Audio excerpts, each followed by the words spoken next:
The Galactic Council had ruled for 10,000 years. 12 species sat at the Great Table on Station Prime, and they decided the fate of every world, every colony, and every civilization that existed under the stars.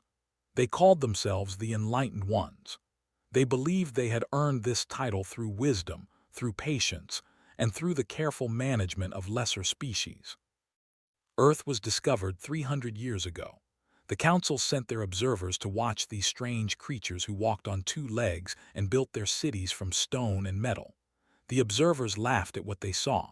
Humans fought wars with explosive powder and sharp metal. They polluted their own air and water. They killed each other over invisible lines drawn on maps. The Council marked Earth as a primitive world and moved on to more important matters. But the Council made a terrible mistake. They did not watch closely enough. Ambassador of the species was the first to notice something wrong.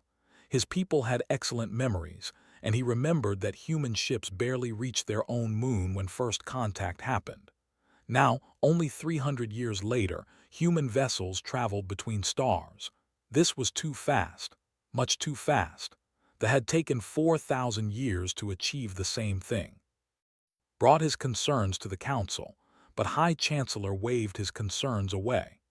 The species had led the Council for 2,000 years, and Chancellor believed he knew everything there was to know about managing lesser races. The humans are useful workers, said, his four eyes blinking slowly. They build our stations and mine our asteroids. They are strong and they breed quickly. What does it matter if they have some clever engineers? Wanted to argue, but he knew better. The Chancellor's word was law. On Earth, a young engineer named Sarah stared at her computer screen in a military bunker deep underground. She had been working on Project Thunder for 7 years. The Council did not know about this project. They did not know about any of Earth's secret military programs. The Council believed humans had accepted their place in the galaxy as workers and servants. They were wrong. Sarah's hands trembled as she checked the final calculations. The weapon was ready. It was not a laser like the aliens used. It was not a plasma cannon or a particle beam.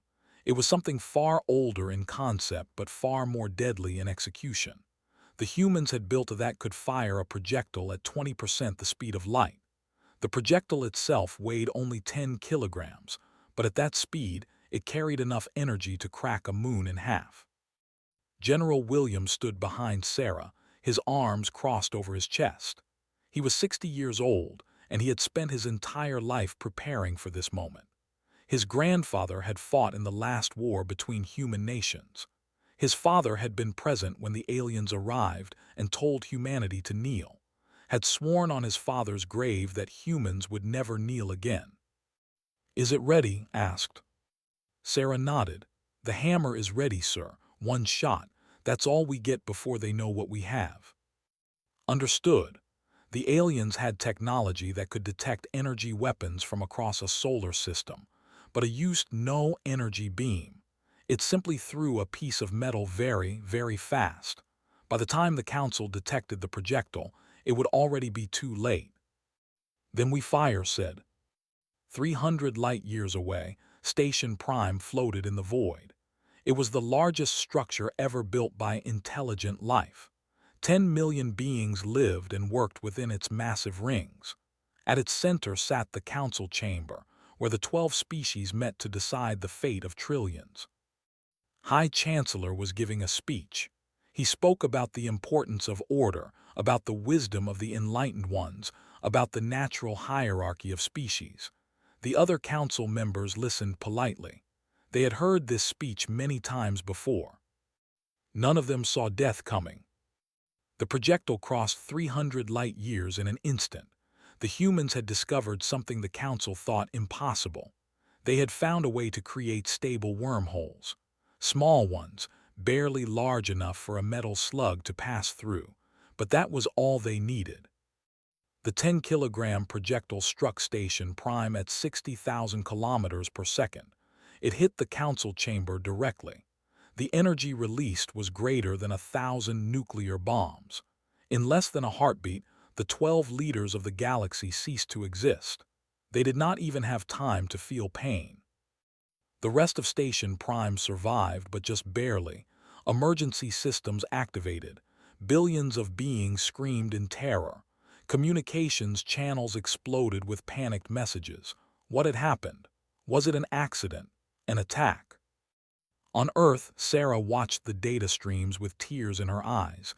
She had just helped kill 12 beings. She had helped destroy a government that had ruled for 10,000 years. She did not feel proud. She felt afraid. But she also felt something else. She felt free. General Williams activated the broadcast system. Every ship, every station, every colony in the galaxy would receive his message. He took a deep breath and began to speak. This is General Williams of the United Earth Defense Force. The Galactic Council is dead. They were killed by a weapon of human design. This was not murder. This was justice. He paused, letting his words sink in across the stars. For 300 years, the Council treated humanity as slaves. They stole our resources. They forced our people to work in their mines and build their stations. They told us we were primitive, that we were inferior, that we would never be anything more than tools for their use. His voice grew harder. They were wrong. Humanity has always been underestimated. We have always been dismissed. And we have always proven our doubters wrong. Today, we proved it again. Across the galaxy, trillions of beings listened in shock. Some felt fear. Some felt anger. But many, especially those from species that the Council had also oppressed, felt something unexpected. They felt hope. Admiral received the transmission on his personal ship. He had been traveling to a remote colony when Station Prime was destroyed. His first reaction was horror. His second reaction was something close to admiration. The humans had done what his own people had dreamed of doing for centuries. They had struck at the heart of tyranny and won. Made a decision, he turned his ship toward Earth. On the colony world of Axis 7, a military commander named screamed in rage. The Chancellor had been his cousin. The Council had been the source of his power. Without them, he was nothing. "We will destroy Earth," shouted to his officers. "We will burn their cities and salt their fields. We will make them pay for this crime." His fleet of 40 warships began moving toward Earth. They believed victory would be easy. Humans had one weapon, and they had surely used all their resources to build it. One weapon could not stop 40 warships. They were wrong again. Sarah had not built just one. She had built 6. And while the aliens relied on energy shields that could stop lasers and plasma, they had nothing that could stop a solid piece of metal moving at relativistic speeds. The fleet entered the Sol system with confidence. They left the Sol system as scattered debris.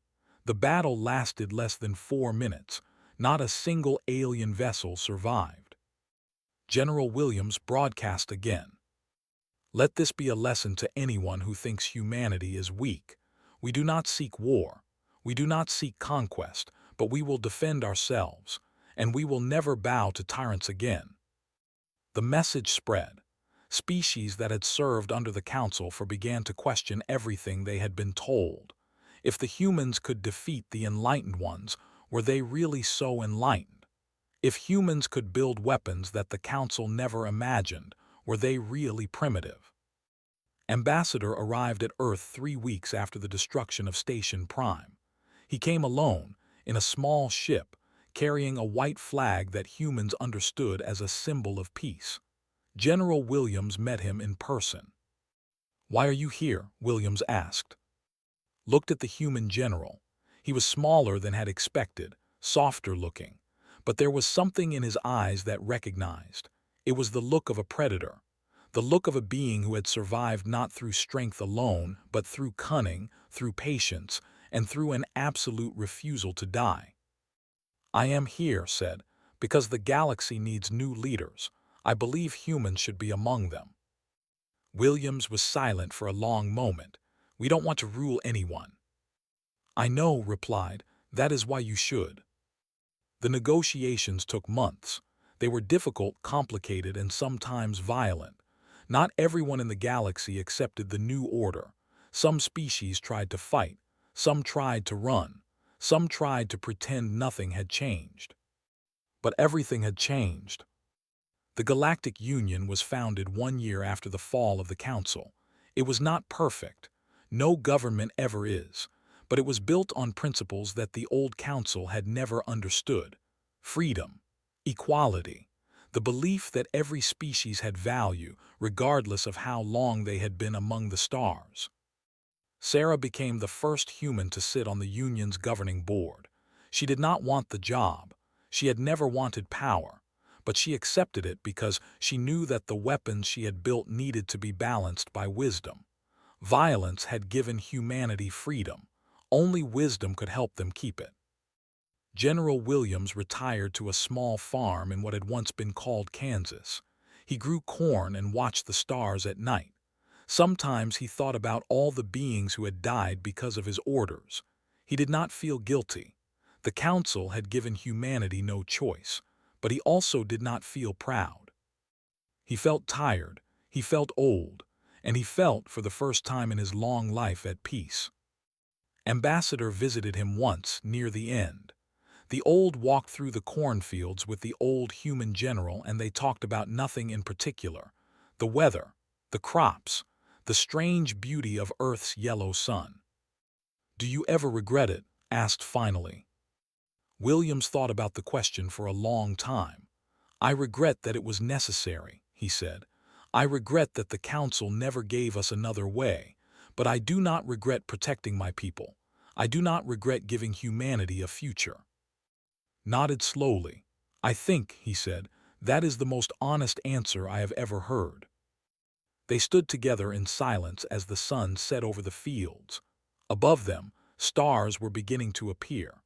Among those stars, trillions of beings were building a new future. A future that would never have existed if one human engineer had not pressed a button and sent a small piece of metal flying across the galaxy. The first human had fired. The galaxy's leaders had fallen. And from the ashes of the old order, something new and wonderful was beginning to grow.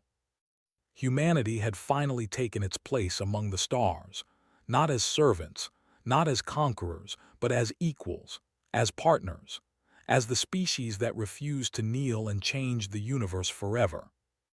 And somewhere in the vastness of space, on worlds that humans had not yet discovered, other species were watching. They were learning. They were understanding something that the Council had never grasped. Humanity was not primitive. Humanity was not weak. Humanity was patient. Humanity was clever. And humanity, when pushed too far, was the most dangerous thing in the galaxy. The stars had never seemed so bright.